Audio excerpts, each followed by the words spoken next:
Starbucks every day and get rich to buy a new iPad? Like, is that going to satisfy you?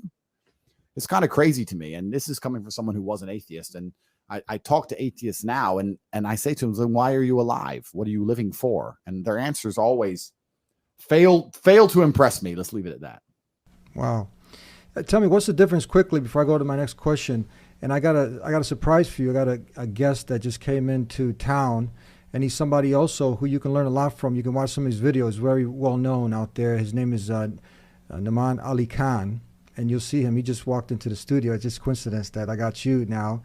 And he's an expert, actually, in the subject of Quran, right, that we touched upon a little bit. So I liked him to just come in and ask a question or two, but he's here next. He just walked in, actually, that we just came to the studio. But what's the difference when you talk about for these terms? In my generation, we didn't really hear much of these terms like beta male, alpha male. What's the difference between a beta and alpha? What is it for someone like my father never heard these terms? How would you define it? But he knows. He'll know when you describe it what that is. Yeah, it's actually quite hard to define. I think it's because it can be overused and it can be largely misunderstood. But I think if I had to try and break it down to the most base level, I think an alpha male is a man that other men want to be.